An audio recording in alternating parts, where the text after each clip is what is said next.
we're going to talk about three things today. Now, the point of today isn't necessarily to say, like, oh, I know so much more than you guys. Why do you believe this stuff? That's not it at all. And in fact, the point of today is that this stuff is so commonly said that we kind of just want to say, okay, here, let's go ahead and let's get these out of the way as like, don't even think about these anymore, and we can focus on the more important things. Okay, so the first one is that fresh produce is always better. Now, this myth has some truth to it. Okay, it also, just like all the other myths, there's truth to it, and then there's the actual reality behind it. Okay, so let's talk about the truth first.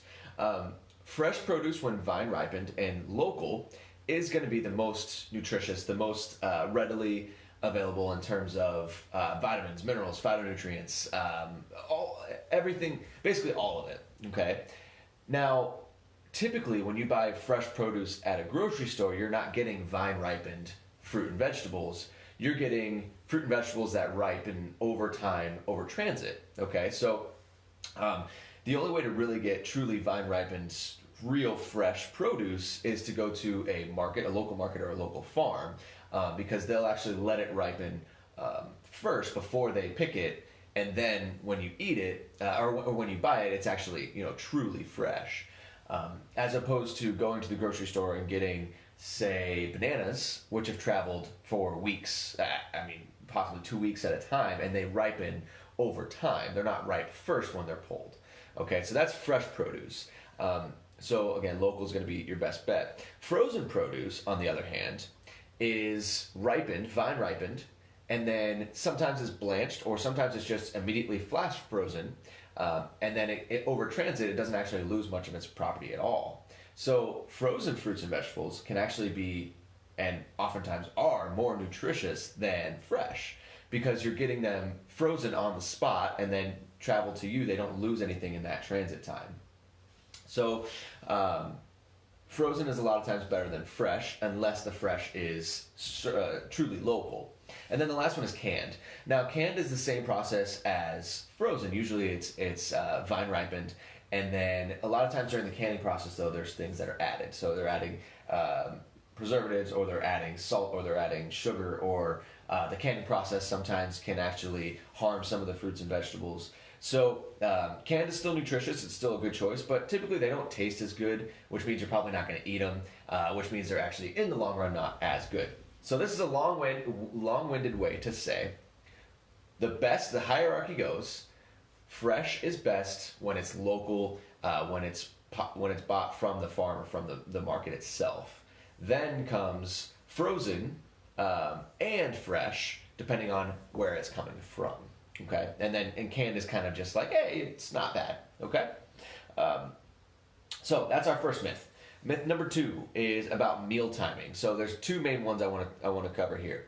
Number 1 is eating before bed. So the myth is eating before bed means you're going to gain weight.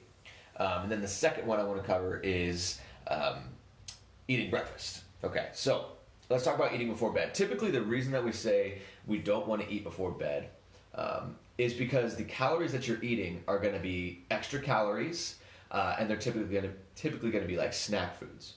Okay, so it's not like if you eat a salad before going to bed, that salad's going to turn into fat overnight. Right? That's not how that works. Your body's still going to process food. It's still going to burn calories. It's still going to digest and do everything that it does when you're awake. But typically, you're not reaching for salads, and typically you're not reaching for fruits, vegetables, and lean proteins at all. Usually, what we're reaching for are snack foods, chips, desserts, processed foods, and in addition to that, they're usually additional calories. So usually, you've already had your meals for the day, and when you go to eat at like 8:30 or 9 o'clock at night, you're eating extra food, right? You're not eating a meal. You're not sitting down for dinner at 9 o'clock at night, which is completely fine. You're not sitting down for dinner at 9 o'clock at night. You already had dinner, and now you're eating snacks and desserts. So it's not like it's automatically turns into fat. It's that it's extra calories, and it's typically snack foods, which are high in calories, that are making you gain the weight when you eat late at night. Okay, so that's the first one. So we say don't eat before bed because typically that means it's just extra calories. And then the second one is you have to eat breakfast. Okay, so breakfast is not necessarily the most important meal of the day. It is for some people. But it's kind of dependent upon you. So eating first thing in the morning doesn't rev up your metabolism. Eating first thing in the morning, for some people, helps their brain function better. Eating first thing in the morning for some people helps them stay fuller longer. Right? I forgot what I was going to say.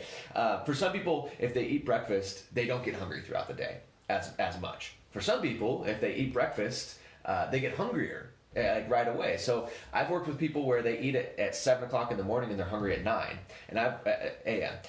And I've worked with people who eat at 7 o'clock in the morning and they don't eat again until 2 o'clock. Okay, people are very different. You are very different from me. So do what works for you. You don't have to wake up first thing in the morning. In fact, or eat breakfast first thing in the morning. For some people, when they do eat breakfast, they're actually just eating extra calories because they weren't hungry in the first place, and now they're just eating because they were told to eat, and now they're just eating more calories overall. So do what works for you. It's not the most important meal of the day for some people. For some people, it is. And that's our second myth, which is meal timing at night and in the morning. And then our third one is to eat often to stoke your metabolism. Now, this is one that's started to die off over time. I haven't heard this one as often, but I still do hear it from time to time. So you might hear someone say, hey, you should be eating small meals, like maybe 6 meals a day, or small meals throughout the day, because you're going to stoke your metabolism. You're going to keep your metabolism burning. And like all other myths, there is a small nugget of truth that is turned into something completely false. Okay, so when we eat, we do burn some of those calories. Okay, so to make this easy, say we burn 10% of the calories that we eat. If you eat 6 meals throughout the day that are all equal to 2,000 calories, that means that you'll burn 200 calories throughout the day from eating.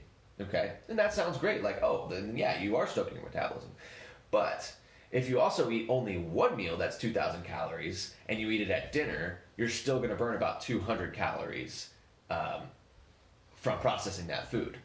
So it doesn't matter whether it was 200 calories spread out throughout the day that you burned from eating 6 meals or from 1 or 2 or 3 meals, the amount is still the same. So there's essentially, with small meals throughout the day, there's small hikes in metabolism, okay, and that would be expected. And then when you're eating bigger meals throughout the day, there's bigger hikes throughout the day. The hikes, though, are equal at the end of the day, as long as calories are equal. Now, for some people, when they're told eat smaller meals throughout the day, they actually eat more than when they're told eat 2 or 3 meals per day. So like if I say, all right, your goal is to eat 6 meals throughout the day, you might say, okay, cool, I can do that. And you might eat 400 calories at each meal, right? I don't know what a small meal is to you. That's 2,400 calories. Now, if I say, I want you to eat 3 good-sized big meals, and you eat 600 calories at each meal, that's 1,800 calories. So you actually, for some people, might eat less calories by eating bigger meals spread evenly throughout the day, as opposed to smaller meals spread evenly throughout the day. Okay? All this to say that no matter what you do what works for you, because you're not burning more calories by spreading out. You're not like stoking metabolism. You're not giving yourself a fiery burn throughout the day. It's equal no matter what throughout the day. Okay? So hopefully that all makes sense. Just like, no, Mike, I do not cut my own hair. Does it look like I cut my own hair? Oh man, now you're making me self-conscious. There's a reason that myths are myths, is because they have nuggets of truth, right? They have little things that make them true to an extent, but then you take that little nugget of truth and you blow it up and it becomes this false thing over time. So fresh is better. Yes, fresh is better when it's local vine-ripened fruit that you're getting from the market and eating it within a couple days, but frozen is fine. Yes, typically you gain weight when you eat late at night, but it's not because you ate late at night, it's because you're eating more calories. And yes, you do have small constant hikes in your metabolism over time when you eat smaller meals, but the bigger meals also give you that same amount of spike. Okay, so they do have truth, but they also, there's a reason they're called myths.